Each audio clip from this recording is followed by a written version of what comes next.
Forgive the disorder. The estate has been unattended for some time. I'm Anna. I prefer to meet you in person to make sure your journey was uneventful. So shall we attend to the matter?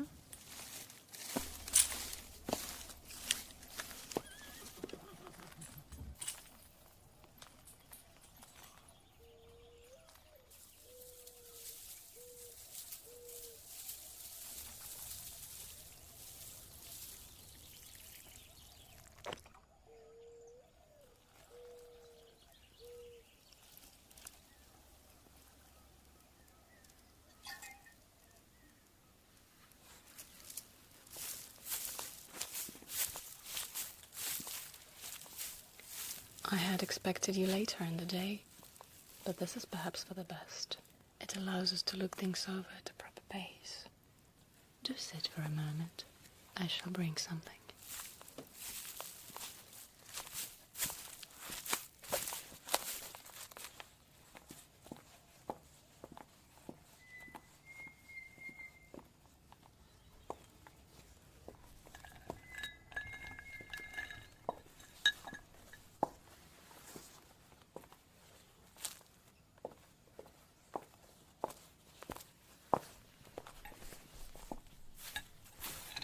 I was not entirely certain what might be kept ready, though I hoped you'd care for some rose water.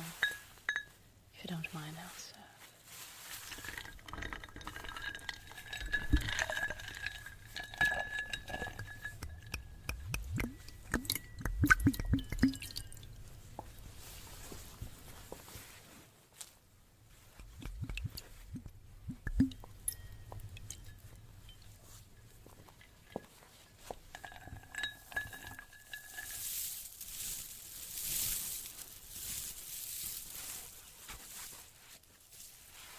I have only been able to come down myself these past few days and to take more active part in things.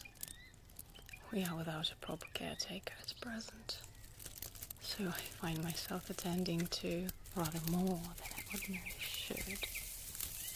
I only keep small staff here, so you must forgive the informality.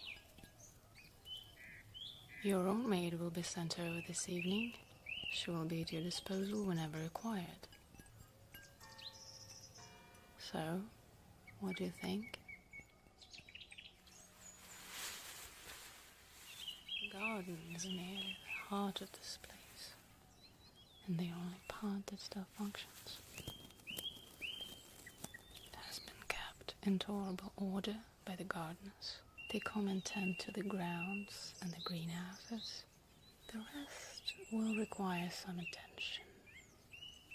This place would benefit from a steadier hand and a more considered eye, which is why I am very glad you have come. You were recommended to me as a person of a particular taste and a discerning eye. If the arrangement suits you, you may consider this place your home for the time being. I shall not trouble you with particulars. All that is necessary I set out in my letter. As for the more involved matter, I shall return next weekend and see to them with you.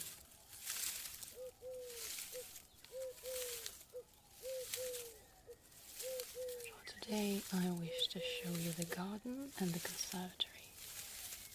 There are greenhouses, though they are attended in the mornings by others.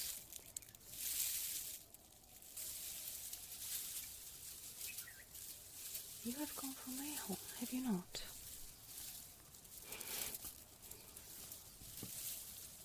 I trust your health has improved. I was told you had been unwell of late.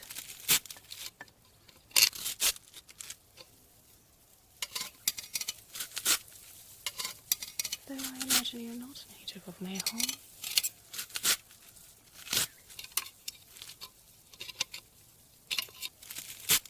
So, how do you come to know Miss Ravenworth? It was she who recommended you to me.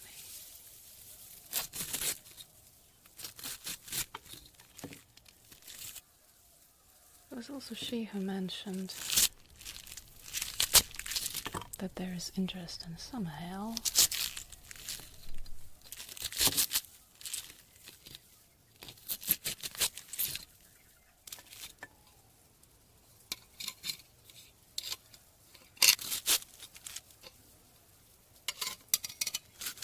I don't really know a certain count, something of a performer, I was told, traveling the continent.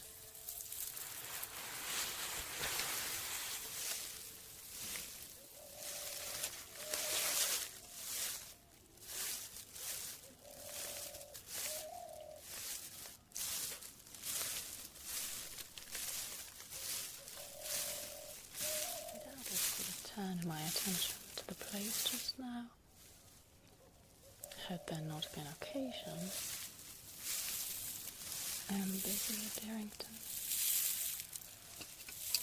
And yet, having come here, I find myself less certain I wish to part with it, after all.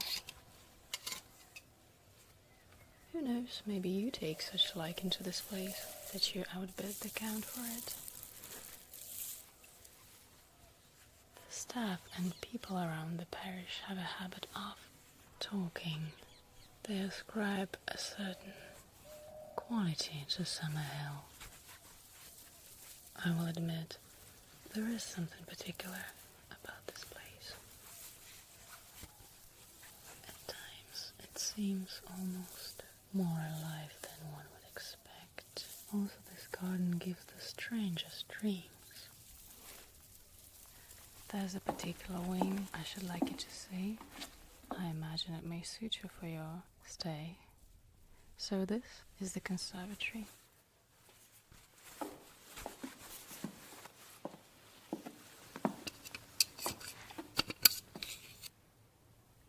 Here's a small handful of glass fragments. I come upon them often about the grounds.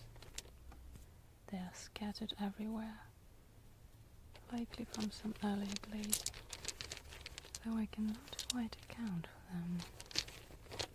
I'm not quite sure what is to be done with them. Perhaps it would be worth having them gathered and put to some use. Simple mosaic or etching.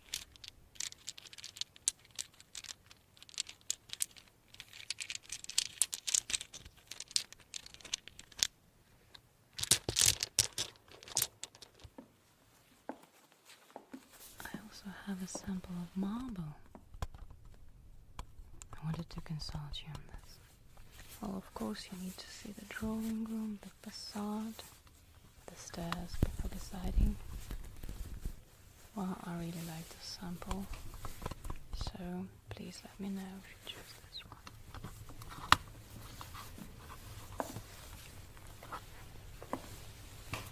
I have wrote out what is to be catalogued for you.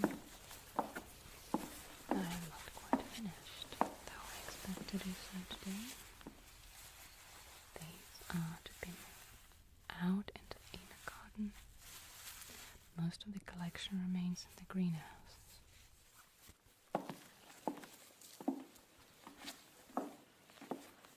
I'm rather particular about the plants at Summerhill, so I thought it best to take them in hand myself.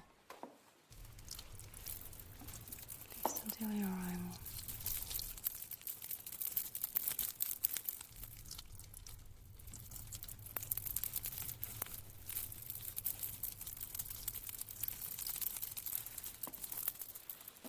After that, I shall leave it to your judgment. Now, we do have exotic plants in the greenhouses. For example, I was quite surprised seeing this lemon thriving.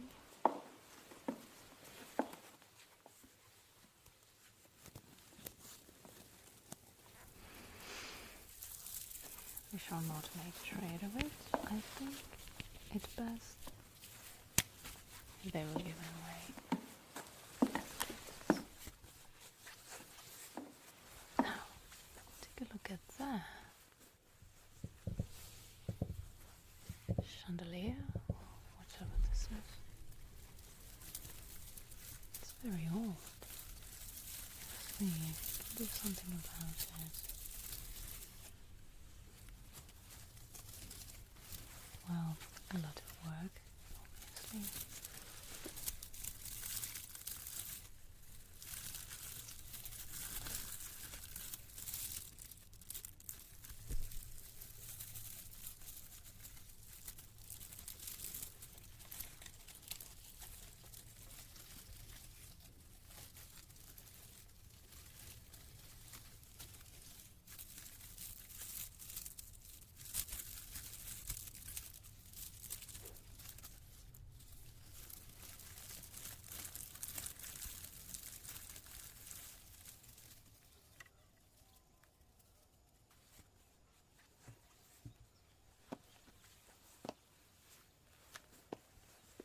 What do you make of these flowers?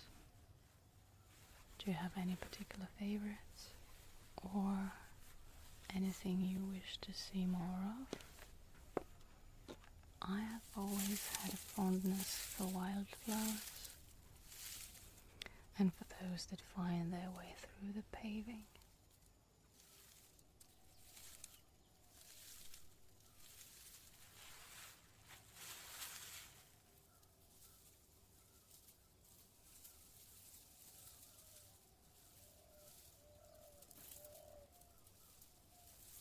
It always seemed to me that the growth of a flower resembles a kind of ballet, a great deal of effort and quiet persistence, so that in the end it appears effortless and entirely graceful.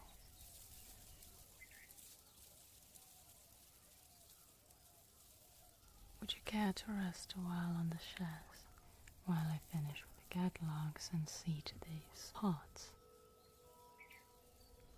There's an old mirror.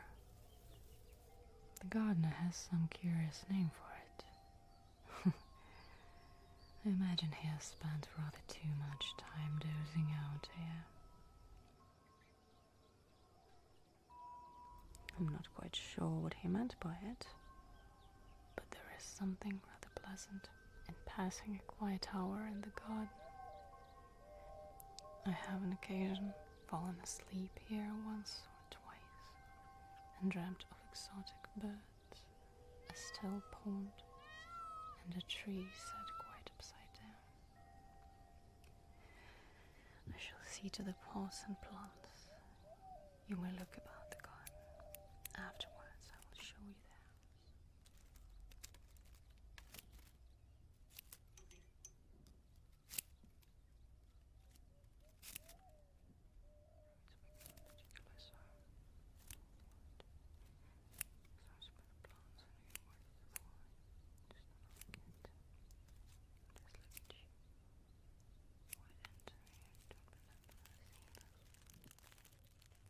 Then maybe you just write down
have matters to attend to, and you are at liberty to spend time here as you please. I would ask you to pay particular attention to this part of the estate. This wing has always had a special appeal for me when I was a child. I used to play in that garden, and that window seemed impossibly large.